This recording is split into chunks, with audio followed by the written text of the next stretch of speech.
إن الحمد لله نحمده ونستعينه ونستغفره ونعوذ بالله من شرور أنفسنا ومن سيئات أعمالنا من يهده الله فلا مضل له ومن يضلل فلا هادي له وأشهد أن لا إله إلا الله وحده لا شريك له وأشهد أن محمدا عبد الله ورسوله وصفيه وخليله اللهم صل وسلم وبارك على نبينا وحبيبنا وسيدنا محمد وعلى آله وصحبه ومن تبعهم بإحسان إلى يوم الدين وسلم تسليما كثيرا. أما بعد، معاشر المسلمين معاشر المسlimat, ikhwan dan akhwat, saudara-saudari sekalian yang dirahmati oleh Allah Subhanahu wa ta'ala, kembali kita bersyukur kepada Allah atas segala karunia dan nikmat yang Allah Subhanahu wa ta'ala berikan dan anugerahkan kepada kita, sehingga dengan kenikmatan itu jualah kita kembali dipertemukan oleh Allah di salah satu dari tempat yang terbaik yang ada di permukaan bumi ini, yaitu masjid-masjid atau rumah-rumah Allah tabaraka wa ta'ala. Dan semoga Allah azza wa jal menjadikan apa yang kita amalkan di kesempatan malam yang mulia ini semata-mata hanya untuk mendapatkan dan semata-mata hanya untuk mencari ridha Allah subhanahu wa ta'ala. Dan semoga Allah subhanahu wa ta'ala menjadikan apa yang kita amalkan ini semuanya berada dalam timbangan kebaikan di sisi Allah azza wa jal. Dan semoga Allah subhanahu wa ta'ala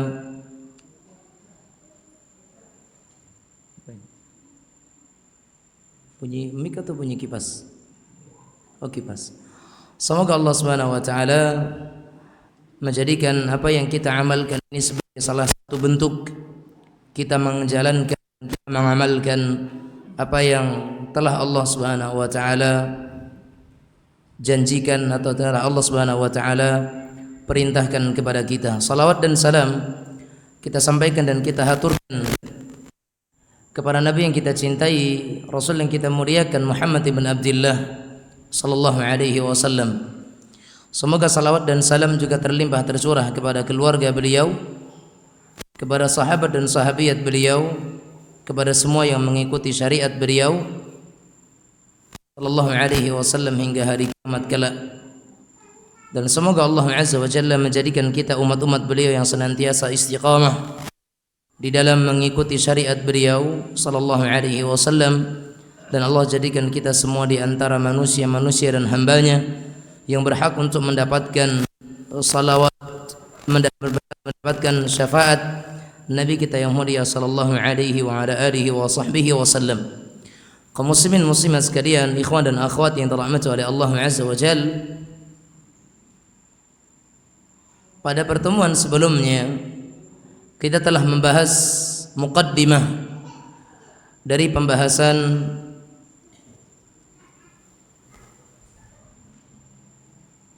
speakernya, bukan kipas kita.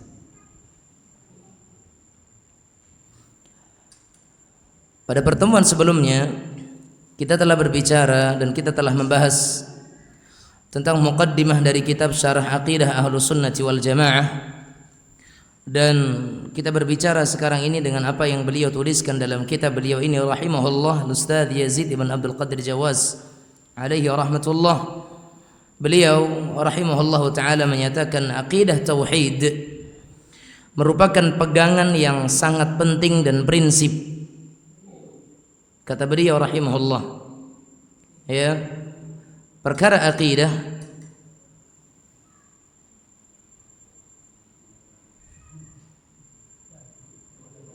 speaker.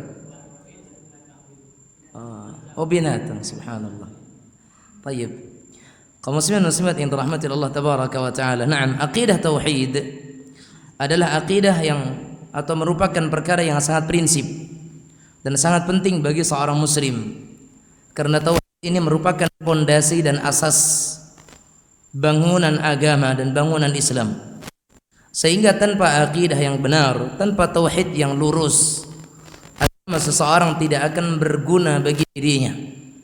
Karena Nabi kita yang mulia sallallahu alaihi wasallam adalah merupakan rasul dan penghulu dari para nabi dan rasul. Menjadikan dakwah beliau di Mekah selama 12 tahun lebih, itu semuanya adalah untuk memperbaharui dan memperbaiki dan membangun tauhid dan akidah seseorang. Dan bahkan tauhid merupakan inti dakwah para nabi dan rasul alaihi wassalam. Dan para nabi dan rasul alaihi wassalam, mereka semuanya mengawali dakwah mereka dengan tauhid. Hud alaihi salam menyatakan, "Ma lakum min ilahin ghair." Nabi Saleh alaihi salam, "Ya qaumi ibudullaha ma lakum min ilahin ghairuh." Nabi Saleh, Nabi Syuaib, ya, semuanya mereka menyatakan, "Ma lakum min ilahin ghairuh." Tidak ada sesembahan yang berhak kalian sembah selain dari Allah tabaraka wa taala. Maka akidah yang benar adalah merupakan perkara yang teramat sangat penting dan merupakan kewajiban yang paling besar bagi setiap muslim dan muslimah, kata beliau. Karena sesungguhnya sempurna dan tidaknya suatu akidah, suatu amal, terima dan tidaknya suatu ibadah, itu bergantung dengan tauhid. Allah katakan apa? "Wa ma umiru illa liya'budullaha mukhlishina lahuddin." Kata Allah Azza wa Jalla, dan tidaklah aku diperintahkan atau mereka hamba-hamba Allah diperintahkan oleh Allah kecuali untuk supaya mereka itu beribadah kepada Allah mukhlis. Apa itu mukhlis?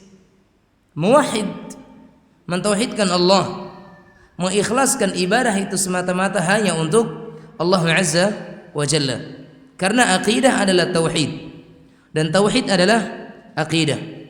Sebagaimana para ulama kita nyatakan, akidah yang salimah, akidah yang benar adalah al-firqatun najiyah, adalah kelompok yang selamat, at-taifatul mansurah, kelompok yang mereka mendapatkan pertolongan dari Allah Azza wa Jalla.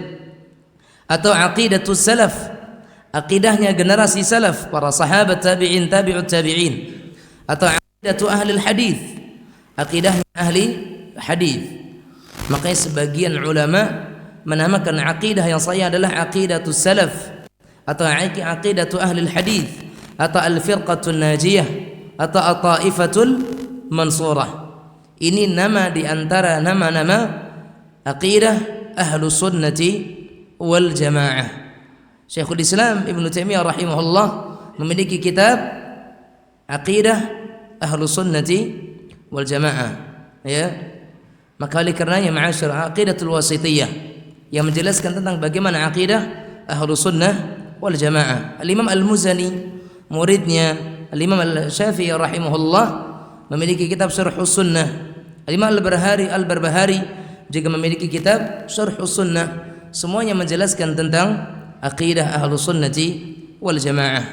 Dan Islam yang dikaruniakan oleh Allah kepada seorang hamba itu tidak akan benar kecuali jika Islam mereka itu dibangun di atas akidah yang benar, mengikuti akidahnya para sahabat salafus salih radhiyallahu anhum, dan juga para tabi'in, atba' tabi'in alaihim rahmatullah, yang mereka semuanya adalah di kalangan salaf. Sehingga aqidatus salaf adalah aqidatu ahli sunnah wal jamaah. Aqidah ahli sunnah wal jamaah adalah akidahnya para sahabat. Akidahnya para sahabat adalah akidahnya Rasulullah sallallahu alaihi wa ala alihi wa sahbihi wasallam. Pemahaman para sahabat adalah pemahaman yang lurus. Ibnu Mas'ud radhiyallahu taala anhu, beliau pernah menyatakan, ya, man kana mustannan falyastanni biman qad mat. Siapa yang ingin mengambil sunnah, apa sunnah di sini contoh, man kana minkum mustannan, siapa yang di antara kalian itu ingin mengambil sunnah, falyastanni biman qad mat, maka ambil sunnah itu dari yang sudah mati. Lihat siapa yang mengatakan di sini? Abdullah bin Mas'ud. Siapa beliau? Sahabat. Beliau Kenapa? Kalau pengen ngambil sunnah, ambil sunnahnya dari yang sudah wafat. Ketika itu siapa? Abu Bakar As-Siddiq, ya sahabat-sahabat yang senior. Ambil dari mereka, jangan ambil dari yang masih hidup. Fa innal hayya la ta'manu alaihi al-fitnah. Karena yang hidup ini selamat dan tidak aman dari yang namanya fitnah. Ya atau tidak? Yang hidup ini masih banyak fitnahnya. Tapi ambil akidah yang benar itu dari yang sudah wafat, dari mereka yang mengambil ilmu dari Nabi Muhammad sallallahu alaihi wa ala alihi wasallam. Makanya ketika Nabi Muhammad SAW menjelaskan orang-orang Yahudi terpecah menjadi 71 kalangan. Orang-orang Nasara ala 72 menjadi 73 kalangan. Umat Islam akan menjadi 73 kalangan. Wahidatun fil jannah. Ya, wahidatun fil jannah wa 72 fil nar. Satu di surga dan yang 72 berada dalam neraka Allah Azza wa Jalla. Ketika Nabi Muhammad SAW ditanya, siapa mereka wahai Rasulullah sallallahu alaihi wasallam? Sahabat bertanya, siapa? Siapa ini pertanyaannya, orang atau bukan? Kalau ditanya siapa, orang atau bukan? Ya, orang atau bukan? Orang. Karena siapa? Tapi jawaban Nabi Muhammad SAW tidak menjawab tentang orang. Tapi jawaban Nabi adalah tentang apa? Sifat. Nabi menjawab sifat. Karena tidak ada orang yang menyatakan dirinya itu benar. Enggak boleh. Tapi seseorang yang mereka berada di atas pijakan yang benar, dialah orang yang benar.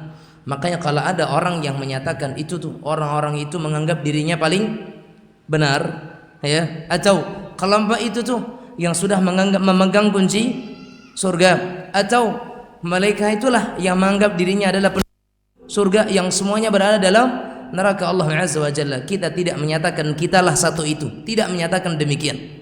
Tapi semua yang mereka sesuai dengan yang satu yang disebutkan Nabi sallallahu alaihi wasallam, mereka berorganisasi ataupun tidak, misalnya, atau mereka menisbatkan dirinya kepada satu kelompok ataupun tidak, selagi mereka sesuai dengan sifat yang ditunjukkan Rasul sallallahu alaihi wasallam, maka merekalah yang masuk dalam satu yang mereka berada dalam surga Allah Azza wa Jalla.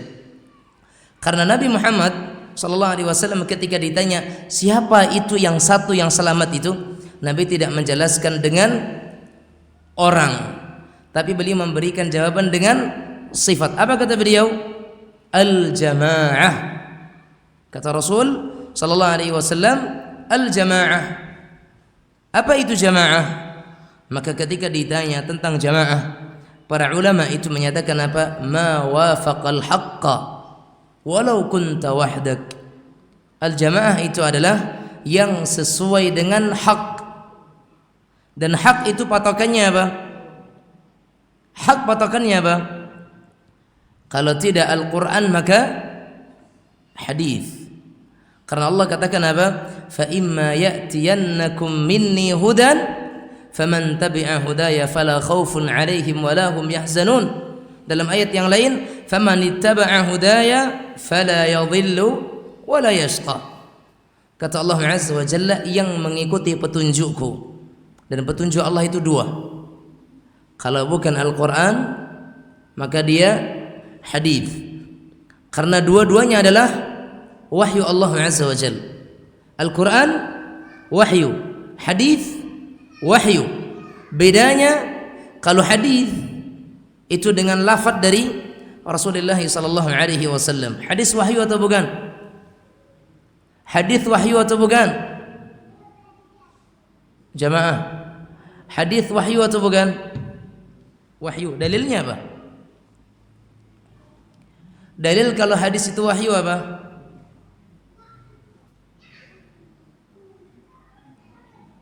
Hah?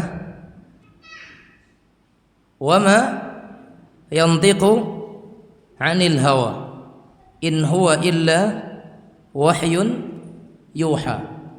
Dan tidaklah Muhammad sallallahu alaihi wasallam itu berucap karena hawa nafsunya, melainkan yang diucapkan Muhammad sallallahu alaihi wasallam adalah wahyu dan yang diwahyukan kepadanya, sehingga semua aqwal, semua yang keluar dari lisan Rasul sallallahu alaihi wasallam adalah wahyu. Ketika Nabi Muhammad SAW menyatakan demikian, itu wahyu. Ketika Nabi menyatakan demikian, itu wahyu. Sehingga semua hadis adalah wahyu. Maka ada istilah hafidhul wahyain, penghafal dua wahyu. Wahyu yang pertama Al-Quran, wahyu yang kedua adalah hadis-hadis Rasulullah sallallahu alaihi wasallam. Makanya Nabi kita Muhammad SAW ketika ditanya siapa itu mereka yang selamat, Nabi menjawab dalam sebuah riwayat yang lain, ya, ma ana alaihi wa ashabi, ma ana alaihi wa ashabi. Kata Rasulullah sallallahu alaihi wasallam adalah mereka orang-orang yang aku dan para sahabatku itu berjalan di atas jalan tersebut. Orang-orang yang mereka berada di atas jalan yang dimana aku dan sahabatku mereka berada di atas jalan tersebut. Sehingga siapapun itu, mau kulit hitam mau kulit putih, mau Arab mau Ajam, ya, mau laki-laki mau perempuan, mau yang dia punya jabatan ataupun yang rakyat biasa, yang mereka bekerja sebagai pimpinan ataupun yang mereka sebagai bawahan, selama mereka berpijak di atas apa yang pernah dipijak oleh Rasulullah sallallahu alaihi wasallam dan berjalan di atas jalan yang di atasnya dahulu para sahabat Rasulullah radhiyallahu anhum wa sallallahu alaihi wasallam, maka mereka adalah al-jamaah. Mereka lah yang dikatakan oleh Rasulullah sallallahu alaihi wasallam berada di dalam surga. Maka inilah jalan yang kita pelajari. Inilah yang akan kita cari jalannya. Jalannya Nabi Muhammad SAW dan jalannya para sahabat. Dari mana kita tahu ini jalannya Rasul? Dari mana kita tahu ini jalannya sahabat? Maka tentu dengan kita mempelajari Al-Quran dan mencari hadis-hadis Rasulullah sallallahu alaihi wasallam, karena Rasulullah tidak mungkin beliau itu melenceng dari Al-Quran, dan sahabat tidak akan mungkin melenceng dari Al-Quran dan hadis yang dipahami oleh sahabat sesuai dengan pengajaran Rasulullah sallallahu alaihi wasallam. Semua orang yang mereka beragama, mereka semua menyatakan dirinya Al-Quran dan Sunnah, Al-Quran dan Sunnah, Al-Quran dan Sunnah. Ya atau tidak? Oh, kami juga Al-Quran dan Sunnah, kami juga Al-Quran dan Sunnah. Tapi kenapa terjadi perbedaan? Karena mereka kehilangan satu poin penting, tidak memahami Al-Quran dan hadis. Mereka tidak memahami Al-Quran dan Sunnah dengan pemahaman orang-orang yang memahaminya dengan benar, yaitu siapa? Sahabat radhiyallahu anhum. Maka akan kita dapatkan, kenapa sih banyak perbedaan antara kita dengan orang yang lain? Kenapa sih kita ini dimusuhi? Kenapa terkadang dakwah sunnah ini dianggap sebagai dakwah yang memecah belah umat? Kenapa dakwah sunnah akidah ahlu sunnati wal jamaah ini dianggap sebagai dakwah yang menyimpang, sementara kita mengajak mereka kepada Al-Quran dan Sunnah, dan mereka juga menyatakan demikian? Karena antara pemahaman kita dengan pemahaman mereka berbeda, dan kita mengambil dari pemahaman sahabat, sementara sebagian mereka tidak menjadikan pemahaman sahabat itu adalah pijakan mereka. Kalau bukan dari pemahaman sahabat, kita mengambil pemahaman dari mana? Tidak ada orang yang paling faham tentang hadis selain daripada sahabat, ya atau tidak? Enggak ada orang yang paling paham dengan hadis selain daripada sahabat. Kalau Rasulullah jelaslah orang beliau yang menyampaikan, ya. Tidak ada yang paham dengan ungkapan Rasulullah sallallahu alaihi wasallam kecuali sahabat. Bahkan di antara sahabat pun mereka bertingkat-tingkat. Ada yang ketika mendengarkan satu ucapan Nabi dan langsung faham maksudnya apa. Ada sahabat yang lain belum faham. Salah satu di antaranya ketika Nabi Muhammad SAW itu mengatakan kepada sahabatnya, inna abdan khayyarahu Allah, ya, baina an yu'tiyahu dunya wa ma 'indallahi kama qala sallallahu. Ada seorang manusia yang Allah Azza wa Jalla berikan dua pilihan. Pilihan yang pertama, dia diberikan oleh Allah dunia dan segala seisinya, dan pilihan yang kedua, dia diberikan pilihan dengan apa yang ada di sisi Allah Azza wa Jalla. Fakhtara ma 'indahu. Maka akhirnya hamba ini memilih apa yang ada di sisi Allah Azza wa jalla. Nabi cuma mengatakan demikian. Abu Bakar menangis ketika itu. Abu Bakar menangis. Kenapa Abu Bakar menangis? Karena faham maksud yang disampaikan oleh Rasulullah sallallahu alaihi wasallam. Sahabat menyatakan, ini Abu Bakar nih ngapain nangis? Nabi cuma bercerita ada seorang hamba yang dikasih dua pilihan, dia milih salah satunya, ya atau tidak?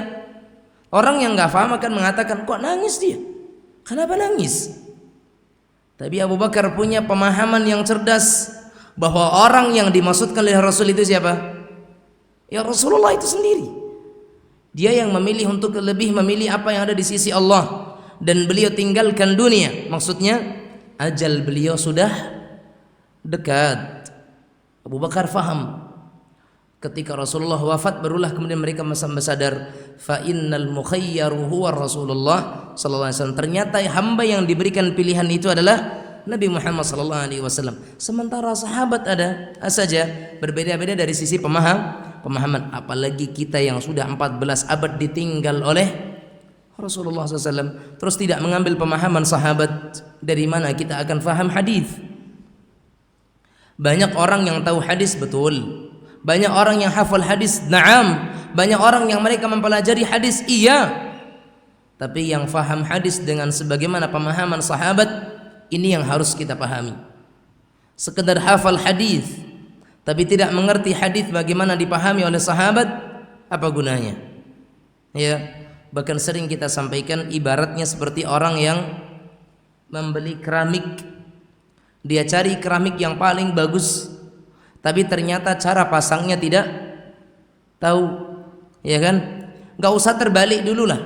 Ini keramik masjid kita ini bermotif. Antara motif kemudian ketika salah motifnya, dia nggak akan ketemu kan garis-garisnya ini, akan jelek dia. Kalau cuma tahu keramiknya, nggak tahu cara penerapannya, nggak akan jadi bagus. Begitulah hadis.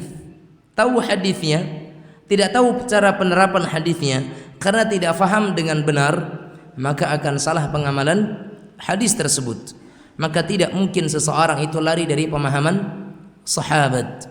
Lihat ketika Allah Azza wa Jalla memerintahkan umat Islam agar mengikuti satu jalan. Ya, Allah Azza wa Jalla memerintahkan umat Islam untuk mengikuti satu jalan dan tidak boleh mengikuti jalan-jalan yang lain.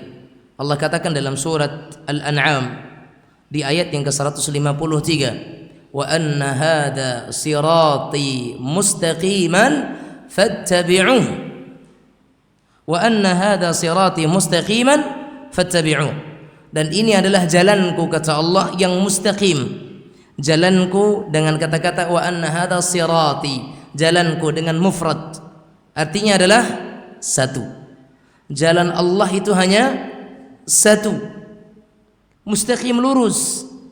Fattabi'uh, maka ikuti jalan yang satu itu. Wala tattabi'us subul, dan jangan kalian ikuti jalan-jalan yang banyak. Fatafarraqa bikum an sabilih, karena itu hanya akan menjadikan kalian itu terpecah dari jalannya Allah Azza wa Jalla. Dzalikum wasaqum bihi la'allakum tattaqun. Demikianlah Allah Azza wa Jalla memberikan wasiat kepada kalian supaya kalian menjadi orang-orang yang bertakwa. Maka jalan Allah itu hanya satu. Jalan Allah hanya satu. Ya. Dan dulu pernah kita punya pembahasan dalam sebuah kajian, jalan itu hanya satu. Kalau memang jalan Allah itu cukup satu saja. Adapun jalan yang banyak itu adalah jalan-jalan yang lain selain daripada jalannya Rasulullah sallallahu alaihi wasallam, jalannya Allah Azza wa Jalla. Pernah suatu ketika Nabi Muhammad sallallahu alaihi wasallam membuat satu garis yang lurus. Ya, khatta lana Rasulullah khattan mustaqima. Nabi Muhammad SAW itu membuat garis lurus seraya menyatakan apa? Hadza siratullahil mustaqim. Yang lurus ini adalah jalannya Allah. Kemudian beliau membuat garis-garis yang melintang banyak sehingga seperti duri ikan. Ada satu tulang tengah, di kanan kirinya ada tulang-tulang kecil. Kata Rasulullah, "Hada sabilullah al-mustaqim." Jalan yang lurus ini adalah jalannya Allah. Beliau buat garis melintang banyak. Kemudian wa hadhihi subul laisa minha sabilun illa wa alaihi syaitanu yad'u ilaih. Adapun jalan garis-garis yang melintang ini, garis yang banyak ini, maka itu adalah jalan-jalan yang banyak. Tidak ada satupun gang dan persimpangan dari jalan ini kecuali di persimpangannya ada syaitan yang mengajak manusia untuk masuk ke dalam jalan tersebut. Ayo ke sini, ayo ke sini, ayo ke sini. Syaitan menyuruh orang untuk tidak kepada jalan Allah Azza wa Jalla. Karena itu sudah menjadi sumpah syaitan. Ya, menjadi sumpah iblis. Qala fa bi'izzatika la ughwiyannahum ajma'in. Demi keperkasaanmu ya Allah, la ughwiyannahum ajma'in, maka aku akan sesatkan semua mereka. Itu janji syaitan kepada Allah. Syaitan mengambil janji di hadapan Allah untuk menyesatkan semua manusia. Illa ibadaka minhumul mukhlasin, kecuali hambamu yang di antara mereka itu yang mereka ikhlas. Ikhlas itu apa? Ikhlas itu apa? Tauhid. Ikhlas itu tauhid. Tidak mungkin ada orang yang ikhlas kecuali dia dari ahli tauhid. Karena ikhlas adalah tauhid. Ikhlas itu dari khalis. Artinya apa? Suci, murni, safi, bersih. Tauhid artinya adalah satu, tunggal. Maka sesuatu yang bersih, sesuatu yang jernih, sesuatu yang suci, ya, dia hanya bersumber dari satu sumber. Dan sumbernya adalah jalan Allah Azza wa Jalla. Sehingga tauhid adalah mengantarkan seseorang kepada jalan yang satu itu.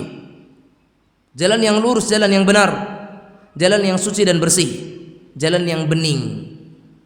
Itu jalannya Allah Tabaraka wa Ta'ala.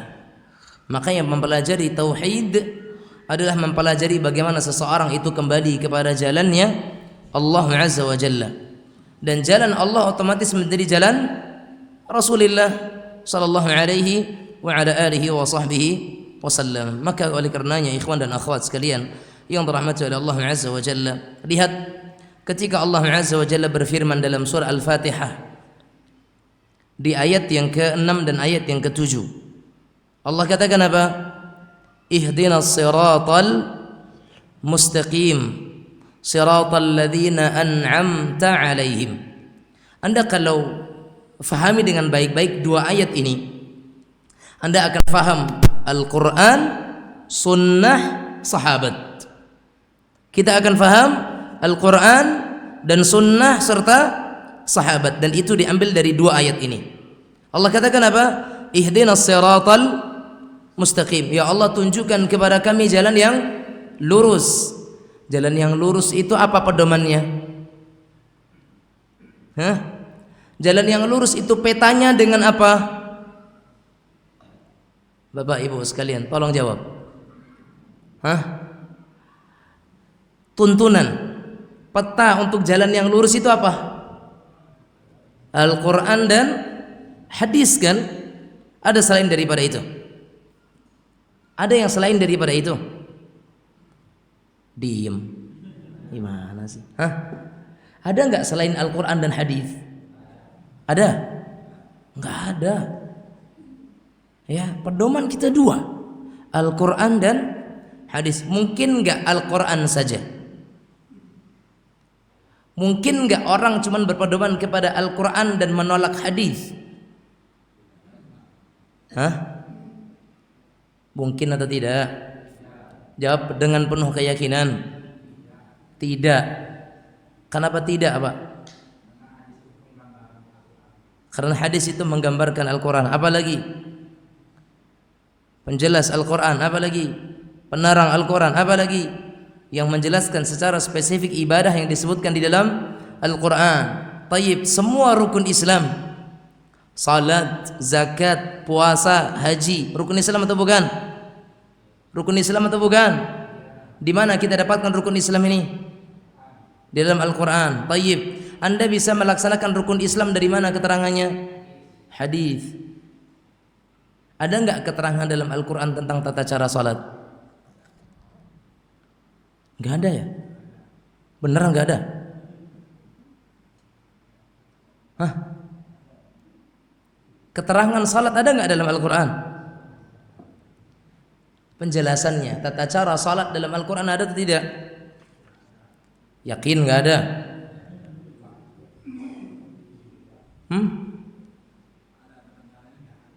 Tata caranya enggak ada Bang ya. Yang ada apanya? Perintahnya. Enggak ada tata cara salat dalam Al-Quran. Yang ada perintahnya. Aqimus salah warka'u ma'ar raqiin alladzina yuqimuna as-salah ulaika kata Allah walladzina hum 'ala salatihim yuhafizun walladzina hum 'ala salatihim daimun. Iya tak? Tentang penyebutan salatnya, perintahnya. Hafidhu 'ala salawati wa salatil wusta. Tata caranya di mana? Hanya kita temukan dalam hadis. Puasa.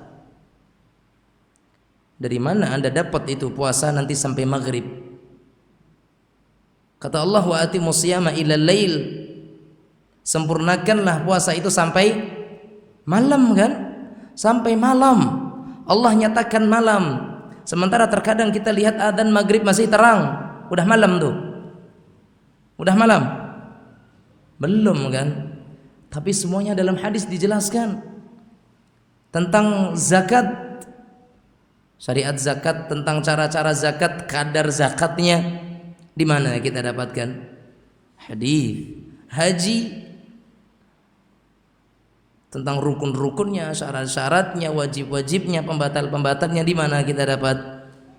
Hadis. Makanya ketika kita berbicara ihdinas siratal mustaqim, ya Allah tunjukkan kami kepada jalan yang lurus, dan setiap jalan itu pasti ada rambu-rambunya, dan rambu-rambu jalan yang lurus cuma dua, ya, Al-Quran dan hadis, nggak ada yang lain. Kemudian Allah jelaskan Al-Quran dan hadis ini, rambu-rambu ini hanya akan bisa digunakan jika cara menggunakannya dengan benar. Apa kata Allah? Siratal ladzina an'amta 'alaihim. Yaitu jalannya orang-orang yang Engkau berikan kepada mereka itu nikmat. Siapa ini? Siapa ini? Sahabat radhiyallahu anhum minan nabiyyin wasiddiqin wasyuhada wassalihin. Siapa yang paling siddiq di antara kita kalau bukan sahabat? Siapa yang di antara kita yang paling syuhada kalau bukan dari kalangan sahabat? Siapa di antara kaum muslimin yang paling saleh kalau bukan sahabat? Ada yang berani mengaku paling saleh dibandingkan sahabat? Hah? Ada yang di sini berani ngaku lebih saleh dari sahabat? Ada? Pak Saleh ya mungkin, karena dia sejak lahir sudah saleh kan namanya. Tapi kalau ibadahnya saleh, kalau seandainya kita ada yang berani, ya, sahabat itu apa? Sahabat itu apa? Ibadah mereka ala kadarnya. Misalnya dia menyatakan demikian, Nabi katakan apa? La tasubbu ashabi. Jangan kalian cela sahabatku. Ya, fawalladzi nafsi Muhammadin biyadi law anfaqa ahadukum mithla dhahabi mithla Uhudin dhahab ma balagha muddana ahadihim wala nasifa. Kata Rasulullah SAW, demi zat yang jiwa Muhammad itu berada di tangannya, kalaupun sekiranya di antara kalian itu bersedekah dengan satu gunung Uhud emas, satu gunung Uhud Pak, gunung Uhud jauhnya berapa kilo?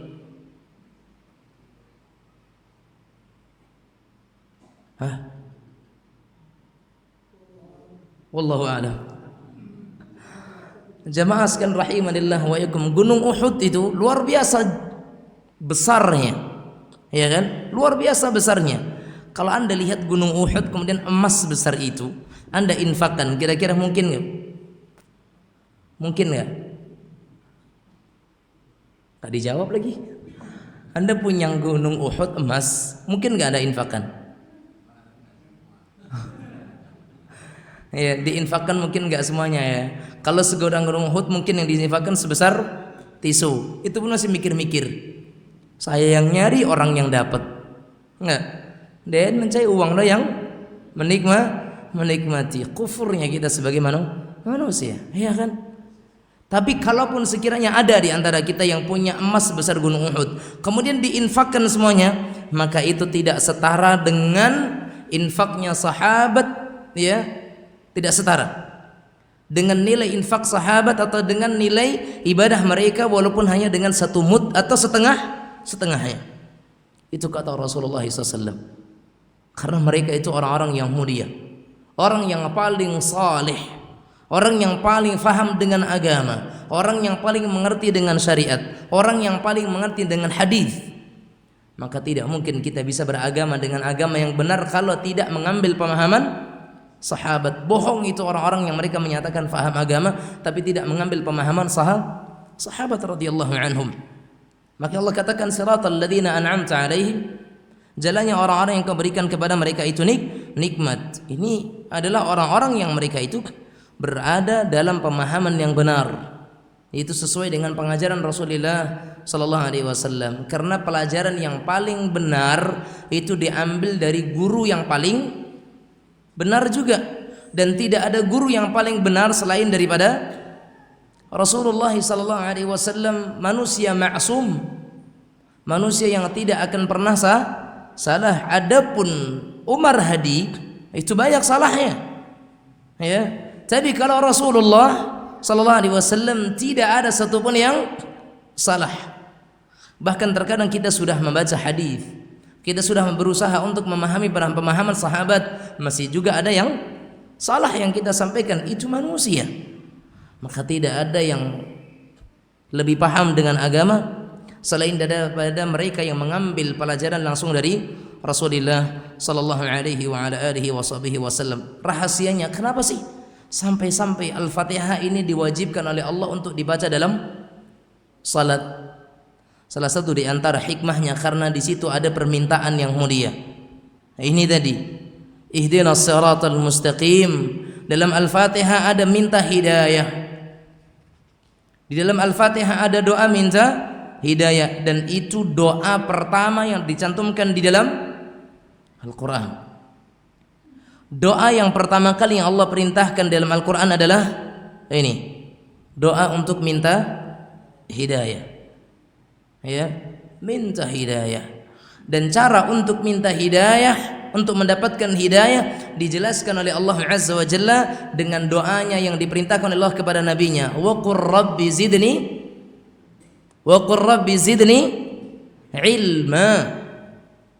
Dan katakanlah wahai Muhammad, ya Allah tambahkanlah kepadaku itu ilmu. Berarti Anda tidak akan sampai kepada akidah yang benar, kita tidak akan sampai kepada pemahaman sahabat, kita tidak akan sampai kepada mentauhidkan Allah kecuali dengan jalan ilmu.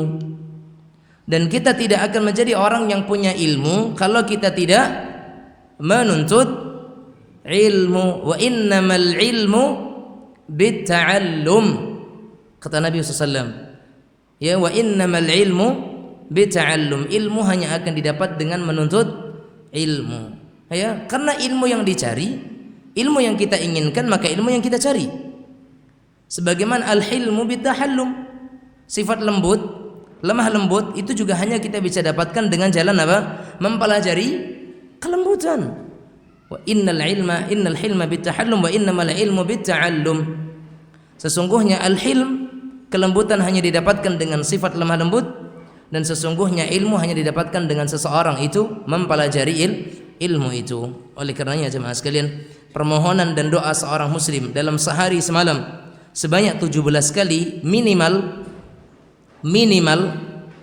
karena pasti seorang muslim akan lebih daripada itu, ya atau tidak? Karena minimalnya 17 kali, ya. Kalau ada orang yang kurang daripada itu maka dipertanyakan, ya. Kalau ada seorang muslim minta hidayah kurang dari 17 kali dalam sehari semalam, maka perlu dipertanyakan salat atau tidak. Kalau salat, baca atau tidak, ya. Oleh karena itu ikhwan dan akhwat sekalian yang dirahmati oleh Allah Subhanahu wa taala, sampai Allah perintahkan kita untuk membacanya selama sebanyak 17 kali dalam sehari semalam. Itu semuanya menunjukkan dan menandakan akan pentingnya perkara hidayah dan pentingnya hidayah kepada akidah yang benar, kepada aqidatus salaf, kepada akidah ahlus sunnati wal jamaah, kepada akidah dan manhaj yang benar. Dan tidak akan seseorang mendapatkan akidah dan manhaj yang benar kecuali dengan mengamalkan syariat Islam ini dengan pemahaman dari pemahaman para sahabat dan orang-orang yang mengikuti mereka. Wallahu taala a'la wa a'lam bil haqqi washab. Kita dengarkan adzan Isya terlebih dahulu. Ibnu Qayyim rahimahullah, beliau pernah menyatakan apa? Idha'atul waqti ashaddu minal maut. Menyia-nyiakan waktu itu lebih berbahaya daripada kematian. Kenapa? Idha'atul waqt taqta'uka 'anillahi wad daril akhirah. Seseorang ketika dia itu menyia-nyiakan waktunya, maka itu akan memutus antara dia dengan Allah dan antara dia dengan kehidupan akhiratnya. Adapun kematian hanya akan memisahkan antara dia dengan dunia. Orang yang mereka menunggu selesai daripada melakukan satu salat, menunggu kepada waktu salat yang berikutnya, maka ini adalah merupakan salah satu jalan dan sebab kita mendapatkan doa para malaikat-malaikat Allah. Man sami'a min amirihi syai'an, siapa yang mendengar keburukan tentang pemimpinnya, ya, hendaknya dia tahan di sana. Doakan pemimpin. Atau man kariha min amirihi syai'an falyasbir. Siapa yang membenci dari seorang pemimpin itu sesuatu hal, bersabar. Itu perintah Rasul SAW, bukan fatahaddath, bukan ceritakanlah, bukan kemudian angkatlah pembicaraan tentangnya. La wallah, enggak, bersabar. Rasulullah SAW menyatakan apa? Ya man amana bilisanihi wa lam yu'min bihi qalbuh. Wahai manusia yang hanya beriman dengan lisannya dan tidak beriman dengan hatinya. Kenapa? Adanya orang-orang yang hatinya itu masih kufur, tapi lisannya mengatakan dirinya beriman. Seperti orang-orang munafikin, orang-orang munafik yang menyembunyikan kekufuran, menampakkan keimanan. Simak kajiannya sesaat lagi. Ya bunayya muslim star, siap menemani hijrahmu.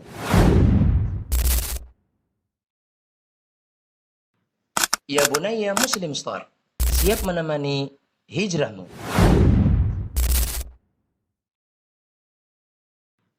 Ya bunayya muslim star, siap menemani hijrahmu.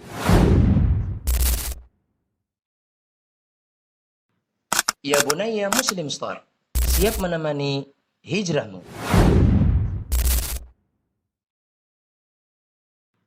Ya bunayya muslim star, siap menemani hijrahmu. Ibnu Qayyim rahimahullah, beliau pernah menyatakan apa? Idha'atul waqti ashaddu minal maut. Menyia-nyiakan waktu itu lebih berbahaya daripada kematian. Kenapa? Idha'atul waqt taqta'uka 'anillahi wad daril akhirah. Seseorang ketika dia itu menyia-nyiakan waktunya, maka itu akan memutus antara dia dengan Allah dan antara dia dengan kehidupan akhiratnya.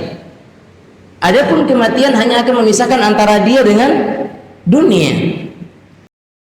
Orang yang mereka menunggu selesai daripada melakukan satu salat, menunggu kepada waktu salat yang berikutnya, maka ini adalah merupakan salah satu jalan dan sebab kita mendapatkan doa para malaikat-malaikat Allah. Man sami'a min amirihi syai'an, siapa yang mendengar keburukan tentang pemimpinnya, ya, hendaknya dia tahan di sana. Doakan pemimpin. Atau man kariha min amirihi syai'an falyasbir.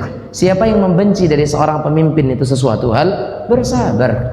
Itu perintah Rasul SAW, bukan fatahaddath, bukan ceritakanlah, bukan kemudian angkatlah pembicaraan tentangnya. La wallah, enggak, bersabar.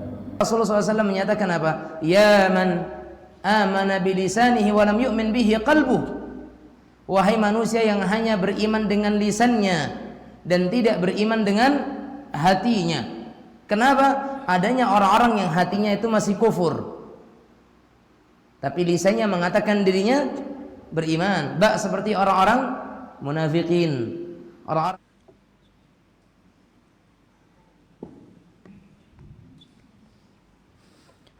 الحمد لله رب العالمين وبه نستعين على أمور الدنيا والدين والصلاة والسلام على أشرف الأنبياء والمرسلين نبينا وحبيبنا محمد وعلى آله وصحبه أجمعين أما بعد Ikhwan dan akhwat kaum muslimin muslimat sekalian yang dirahmati oleh Allah Azza wa Jalla, apabila seorang muslim atau umat Islam ini mereka memahami Islam menurut pemahaman para sahabat, para salaf rahimahumullah, maka umat Islam ini akan mendapatkan pemahaman yang benar dan mereka akan terselamatkan dari pemahaman-pemahaman yang menyimpang, ya.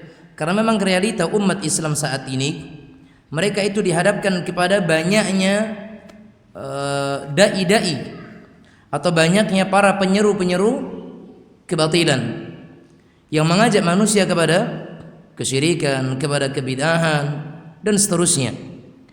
Makanya Nabi kita yang mulia alaihi salatu wassalam, beliau pernah mengatakan dalam sebuah hadisnya, bu'ithtu baina yaday sa'ati bisayf hatta yu'badu Allahu wahdahu la syarika lah wa ju'ila rizqi tahta dhilli rumhi wa ju'ila dhillatu was-sagharatu ala man khalafa amri wa man tashabbaha biqaumin fahuwa minhum. Kata Rasulullah sallallahu alaihi wasallam, aku diutus menjelang datangnya hari kiamat dengan membawa pedang hingga Allah Azza wa Jalla dijadikan satu-satunya sebagai yang diibadahi dan tidak ada sekutu baginya. Ini kata siapa? Kata Rasulullah sallallahu alaihi wasallam. Pedang di zaman Rasulullah SAW itu dihunuskan sampai manusia mereka itu menyembah Allah Azza wa Jalla. Wa ju'ila rizqi tahta rumhi, dan Allah jadikan rizkiku itu berada di bawah ayunan tombaknya, kata Nabi sallallahu alaihi wasallam. Wa ju'ila dhillatu was-sagharu ala man khalafa amri, dan akan dijadikan kehinaan, akan dijadikan kekerdilan itu bagi orang-orang yang mereka menyelisihi urusan Rasulullah sallallahu alaihi wasallam. Maksudnya orang-orang yang menyelisihi sunnah Nabi Muhammad SAW, mereka lah orang-orang yang akan terhina, orang yang akan direndahkan oleh Allah Subhanahu wa taala. Berarti mafhum mukhalafahnya, kemuliaan ada pada mengikuti sunnah, kemuliaan ada pada mengikuti manhajus salaf. Makanya Lusad rahimahullah beliau juga punya tulisan mulia dengan manhaj salaf, karena Nabi Muhammad SAW yang mengajak kita kepada pemahaman itu, mengiring kita kepada opini tersebut. Apa kata Rasulullah sallallahu alaihi wasallam? Wa ju'ila dhillatu was-sagharu ala man khalafa amri. Kehinaan, kerendahan itu bagi orang-orang yang mereka menyimpang dari jalanku. Ya, hina lawan katanya mulia. Kalau hina bagi orang yang menyimpang, berarti mulia bagi orang yang senada dan sesuai dengan contoh Rasulullah sallallahu alaihi wasallam. Sementara kata-kata salaf itu adalah dinisbatkan kepada Rasulullah sallallahu alaihi wasallam, karena Nabi menyatakan ni'mas salafi ana laki. Nabi katakan apa? Ni'mas salaf ana laki. Sebaik-baik salaf itu adalah aku untukmu wahai Fatimah radhiyallahu taala anha. Makanya kata salaf itu sudah dinamakan oleh Rasulullah kepada dirinya sendiri. Makanya mulia dengan manhaj Nabi Muhammad SAW berarti mulia dengan manhaj salaf. Maka wallahu ta'ala a'lam, mulialah orang-orang yang mereka berada di atas manhaj yang benar. Mulialah orang-orang yang mereka belajar tentang aqidatus salaf. Mulianya orang-orang yang mereka memahami pemahaman agama dengan pemahaman sahabat, para salafus saleh, generasi umat yang terbaik, yang mereka memahami agama dengan pemahaman yang masih bersih dan ya selamat daripada penyimpangan-penyimpangan yang ada. Wa man tashabbaha biqaumin fahuwa minhum, dan barang siapa yang mereka itu menyerupai suatu kaum, maka mereka itu dari mereka. Dan Bapak Ibu sekalian, pertama kali yang harus kita luruskan adalah akidah dan manhaj. Yang pertama kali wajib untuk kita luruskan adalah tentang tauhid dan keyakinan seorang hamba, karena tidak ada satu nabi pun yang diutus oleh Allah Subhanahu wa taala kecuali mereka semuanya diwahyukan kepada mereka oleh Allah Azza wa Jalla apa? An i'budullaha wajtanibut taghut. Sembahlah oleh kalian itu Allah dan jauhilah sesembahan-sesembahan selain Allah atau yang disebut dengan taghut. Oleh karena itu jemaah sekalian, belajar akidah, belajar manhaj, belajar tauhid, belajar tentang al-firqatun najiyah, ahlus sunnati wal jamaah, maka adalah untuk bisa mengetahui tentang penyimpangan-penyimpangan daripada orang-orang yang mereka yang menyimpang, ya.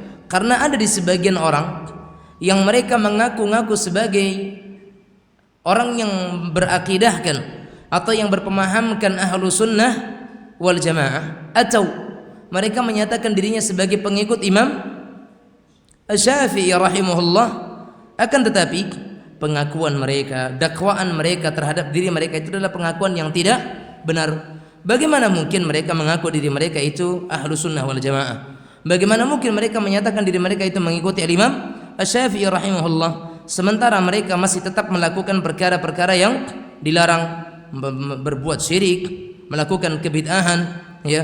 Dan di antara contoh penyimpangan mereka yang tersebar atau yang banyak terjadi di tengah-tengah masyarakat kita itu adalah seperti mengajak orang untuk beribadah kepada selain Allah Azza wa Jalla, atau mengajak manusia untuk menyembah kuburan para wali-wali, orang-orang yang mereka anggap sebagai orang yang saleh, ya. Mengajak umat untuk menyembelih binatang dan itu ditujukan kepada selain Allah Subhanahu wa taala, ya kan? Atau menyembelih yang ditujukan kepada penghuni kubur, atau terkadang menyembelih binatang untuk dipersembahkan kepada jin, penunggu suatu tempat dan sebagainya. Kurban untuk siapa? Menyembelih untuk siapa? Kalau sekiranya sedekah laut itu boleh atau tidak? Enggak boleh. Ada yang marah nanti. Boleh atau tidak? Ay, sayang kali kan. Kerbau 1 ekor dibuang di laut. Dijual berapa duit tuh? Jamaah sekalian rahimanallah, hada syirik. Bagian daripada hal yang dilarang dalam Islam, tapi masih ada yang mengajak kepada hal tersebut. Ketika bangun rumah masih harus ada kelapa yang digantung, pisang yang diletakkan di atas sebelum mereka memasang atapnya dan seterusnya, atau mungkin ada kepala seekor ini seekor itu yang dibenam, yang dikuburkan dalam bumi untuk sebagai penolak bala, bukan menolak bala namanya, menolak rezeki, menolak orang kepala banyak dagingnya malah dibenamkan, masak kan jadi enak, rezekinya ditolak namanya. Bala mana yang akan tertolak dengan itu? Justru itu mengundang bala, ya, itu mengundang bala. Ma nuzzila bala'un illa bidambin. Tidaklah bala itu akan diturunkan oleh Allah kecuali karena dosa. Dosa mana yang lebih besar daripada syirik? Ada? Ada dosa yang lebih besar daripada kesyirikan? Inna syirka la zulmun azim.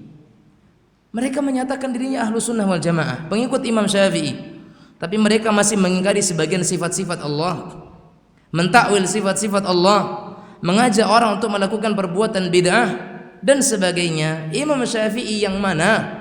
Syafi'i akhir zaman? Mungkin. Tapi kalau Imam Syafi'i rahimahullah, beliau tidak pernah mengajak untuk hal yang demikian. Imam Syafi'i termasuk orang yang tegas dalam akidah. Makanya para ulama atau guru-guru kita menyatakan, siapa yang pengen tahu akidahnya Imam Syafi'i, baca bukunya Imam Al-Muzani. Siapa yang ingin mengetahui akidahnya Imam Syafi'i, maka baca buku muridnya Imam Al-Muzani rahimahullah.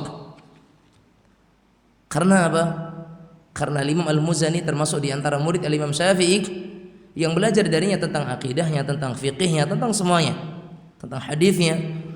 Dan kemudian seolah-olah Imam Al-Muzani menggambarkan tentang pemahaman gurunya.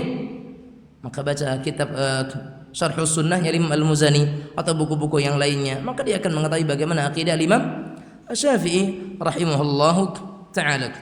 Pengakuan mereka, perbuatan mereka itu semuanya kebohongan, kepalsuan dan hal-hal yang semuanya itu perlu untuk diralat, perlu untuk dikritik, perlu untuk diluruskan agar umat Islam mereka tidak terbohongi dengan pengakuan-pengakuan mereka tersebut. Karena akidah Imam Syafi'i rahimahullah bukan akidah Asy'ariyah yang mentakwil sifat-sifat Allah Azza wa Jalla. Bukankah Imam Syafi'i rahimahullah taala pernah diajak debat oleh orang-orang Mu'tazilah?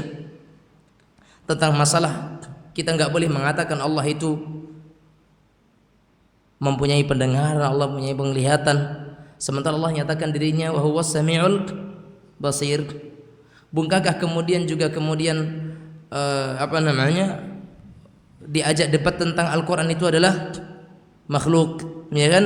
Sementara Allah katakan bahwasanya inna ja'alnahu Qur'anan Arabiyyah, dan kami jadikan Quran itu dalam bahasa Arab, dan menjadikan itu artinya adalah menciptakan, berarti Al-Quran adalah makhluk kata orang-orang Mu'tazilah. Sementara Allah Azza wa Jalla menyatakan ja'al itu bisa berarti dua, bisa berarti al-khalq, bisa berarti as-sayr. Ya, wa ja'alnahumul asfalin berarti wa sayyarnahumul asfalin. Kami jadikan artinya adalah dijadikan, bukan diciptakan, tapi menjadikan mereka jadi orang-orang yang rendah, bukan diciptakan dari golongan rendah, tidak. Tapi karena mereka tidak mau beribadah, mereka tidak mau melakukan ketaatan, maka akhirnya mereka menjadi orang-orang yang lemah. Al-Quran syai', dan syai' itu makhluk katanya. Quran itu sesuatu, dan sesuatu itu adalah makhluk. Kalau kita katakan sesuatu itu adalah makhluk, Allah katakan dirinya sendiri adalah sesuatu. Kul ayyu syai'in akbaru syahadah. Qulillah. Ya, kul ayyu syai'in akbaru syahadah. Katakanlah kepadaku sesuatu apa yang paling besar syahadatnya. Qulillah. Katakan dia adalah Allah, terus Allah itu makhluk. Kalau kita katakan syai' itu adalah makhluk, artinya Imam Syafi'i akidahnya lurus. Akidahnya berada di atas akidah Ahlus Sunnah wal Jamaah, berpemahaman dengan pemahaman salaf yang mendahului beliau, sahabat dan generasi yang datang setelahnya. Tidak sebagaimana pengakuan mereka. Akidahnya Asy'ari, fikihnya Syafi'i, dan seterusnya. Na'udzubillah. Akidah Imam Syafi'i rahimahullah adalah akidah Ahlus Sunnah wal Jamaah, aqidatus salaf tabi'ul Qur'ani was sunnah. Itu Imam Syafi'i rahimahullahu taala, dan mengikuti pemahamannya para sahabat radhiyallahu taala anhum, dan beliau adalah seorang muttabi' bagi Rasulullah sallallahu alaihi wasallam, bukan mubtadi'. Al-Imam Syafi'i muttabi', pengikut, bukan mubtadi' yang membuat perkara yang baru. Sehingga siapa yang ingin mengikuti pemahaman Imam Syafi'i, berarti dia akan, atau siapa yang mengaku bahwasanya dia pengikut Imam Syafi'i, maka ikuti apa yang beliau yakini. Dan keyakinan Imam Syafi'i rahimahullah adalah tidak mentakwil sifat-sifat Allah, tidak membuat perkara-perkara yang bid'ah, dan tidak melakukan kesyirikan. Itu adalah akidahnya Imam Syafi'i rahimahullahu taala. Semoga Allah Azza wa Jalla memberikan petunjuk kepada kita semuanya, dan memberikan kepada semua orang-orang yang mereka belum berada di atas sunnah ini. Semoga Allah Azza wa Jalla berikan hidayah kepada mereka, dan semoga Allah Azza wa Jalla memberikan hidayah kepada seluruh kaum muslimin yang masih berbuat syirik, yang masih melakukan kebid'ahan, yang masih melakukan kemaksiatan, agar mereka bertaubat kepada Allah dan kembali kepada jalan yang benar. Maka apa yang telah beliau susun dalam kitab ini mudah-mudahan menjadi sebuah manfaat bagi beliau sendiri dan juga bagi kita bersama, dan semoga Allah Azza wa Jalla memberikan balasan yang terbaik kepada beliau. Jazahullahu khairan wa khairal jaza, wa rahimahullahu rahmatan wasi'ah, wa askannahu Allahu fasiha jannatihi. Dan semoga Allah Azza wa Jalla dengan buku ini mengangkat beliau dan keturunan serta keluarga beliau, dan semoga Allah Azza wa Jalla memberikan kepada kita semuanya ganjaran yang baik, dan menunjukkan kepada kita jalan yang benar, dan menghidupkan kita di atas sunnah, dan mewafatkan kita di atasnya. Dan semoga salawat dan salam terlimpahkan kepada Nabi kita yang mulia Muhammad sallallahu alaihi wa ala alihi wa sahbihi wasallam. Dan pada pertemuan sebelumnya kita telah katakan bahwasanya akidah punya beberapa nama. Jadi Ahlus Sunnah wal Jamaah adalah orang yang memiliki sifat dan karakter mereka itu tunduk dan patuh mengikuti sunnah Rasulullah sallallahu alaihi wasallam. Apa yang ada dalilnya akan mereka ikuti, dan apa yang tidak ditemukan dalilnya maka mereka akan tinggalkan. Itulah ciri-ciri Ahlus Sunnati wal Jamaah, karena mereka adalah orang-orang yang berittiba' mengikuti Rasulullah sallallahu alaihi wa ala alihi wa sahbihi wasallam. Wallahu taala a'la wa a'lam bil haqiq wasawab. Silakan kalau ada pertanyaan.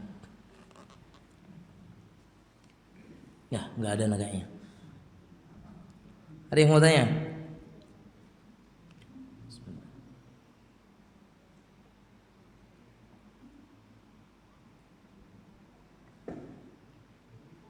Lomah mah.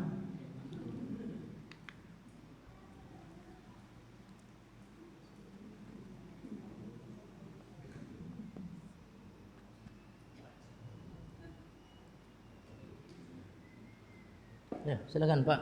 Abang-abang, ibu-ibu, akak-akak. Oh, silakan Pak.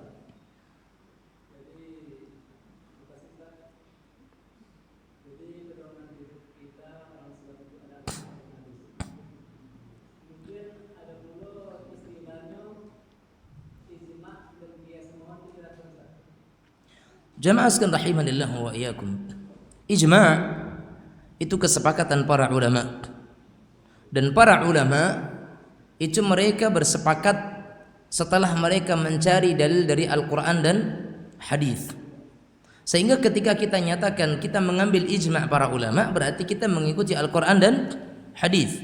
Karena para ulama mereka bersepakat di dalam masalah suatu bidang ilmu dan hukum, dan mereka mengambil hukum dari Al-Quran dan sunnah, Al-Quran dan hadis. Karena tidak mungkin ada ijma' menyelenceng daripada Al-Quran dan hadis, dan tidak mungkin ulama mereka berijma' dalam kesesatan, tidak mungkin. Sehingga ulama mereka berijma' dalam suatu hukum, dalam suatu permasalahan yang sudah mereka fahami setelah mereka teliti, dan penelitian para ulama itu berdasarkan dua sumber, yaitu dengan Al-Quran dan hadis. Makanya ijma' para ulama itu dengan Al-Quran dan hadis. Sedangkan ketika ada perselisihan saja, ketika ada perselisihan di kalangan para ulama, tetap perselisihan mereka dalam sebuah masalah, dan masalah itu berangkat dari adanya hadis. Dan tidak ada perselisihan tidak ada perselisihan kecuali karena berangkat dari sebuah hadis. Karena beda pemahaman, maka ijma' itu di atas Al-Quran dan hadis. Adapun qiyas, ada qiyas yang bisa diterima, ada qiyas yang tidak bisa diterima. Dan qiyas itu hanya akan dipakai manakala tidak ada dalil Al-Quran yang jelas mengarah ke situ, atau tidak ada hadis yang secara sharih menjelaskan kepada hal itu, dan tidak adanya ijma' para ulama. Ketika Al-Quran ada, ketika hadis itu ada, maka tidak berlaku yang namanya qiyas. Ketika para ulama sudah berijma' dalam suatu hukum, maka tidak perlu dicari qiyasnya apa. Karena qiyas ini adalah merupakan masdar terakhir, sumber hukum terakhir. Jika Al-Quran dan hadis tidak ada enggak kesepakatan para ulama? Jika tidak ada kesepakatan, baru diambil qiyas. Diqiyaskan kemana? Baru adanya nanti qiyas. Dan ingat, qiyas itu pun, apa sih arti qiyas? Ya, qiyas artinya apa? Penyamaan bahasa kitanya, atau mungkin pendekatan. Pendekatannya kemana? Kepada hukum awal, Al-Quran ataupun hadis. Ya, setidaknya kepada hadis. Maka tidak ada hukum, tidak ada masadir, ya, tidak ada masdar ataupun hukum dasar atau sumber dasar Islam, baik itu Al-Quran, As-Sunnah ataupun ijma' dan qiyas, yang lari daripada Al-Quran dan hadis. Tidak ada. Ijma' tidak akan mungkin dari Al-Quran dan hadis. Qiyas semuanya diqiyaskan tetap kepada hadis. Kalau enggak ada hadis, kemana mau diqiyaskan? Kalau tidak kepada hadis, kemana mau diqiyaskan? Tetapi ijma' juga sumber hukum, qiyas juga sumber hukum. Tetapi kita berangkat kepada qiyas ketika tidak ditemukan adanya ijma'. Ya, kita akan berangkat kepada qiyas ketika tidak ada ditemukannya ijma'. Maka kita akan berlari kepada qiyas. Tetapi biasanya orang bisa mengqiyaskan suatu hukum bagi mereka para tulab yang terpelajar, bagi mereka yang memang mendalami ilmu. Adapun kita, ya, talabatul ilmi yang ngajinya sekali sepekan, atau bahkan terkadang libur terkadang hadir, yang sekali sepekan pun terkadang hadir, ketika itu pun tidur. Terus kita mau mengambil hukum qiyas, terlalu jauh kita berharap, terlalu jauh kita itu melangkah. Sementara Al-Quran mungkin kita tidak hafal 1/10-nya, 1/30-nya, ya. Terus kita akan berbicara tentang qiyas misalkan, maka ini merupakan hal yang sangat jauh kita akan melangkah. Tetapi seperti yang ditanyakan Bapak tadi bahwa ada istilah qiyas, ada istilah ijma'iyah. Dalam hukum agama itu sumber hukum. Jadi sumber hukum ada 4, ada Al-Quran, ada hadis, ada ijma' dan qiyas. Dan semuanya tetap akan menjurus kepada 2 sumber yang pertama, Al-Quran dan hadis, karena para ulama berijma' dari sumber Al-Quran dan hadis. Qiyas hanya bisa diqiyaskan kepada sebuah hadis ataupun sebuah hukum yang berdasarkan daripada hadis Rasulullah sallallahu alaihi wasallam, sehingga tidak ada sumber hukum dalam agama yang lari dari Al-Quran dan hadis Rasulullah sallallahu alaihi wasallam. Wallahu taala alam. Nah, biasa kalau terbuka sumbek dulu lancar kalau, ya kan? Ada pertanyaan lain? Malu-malu nampaknya. Bahasa ojulah kia. Ngerti awaknya?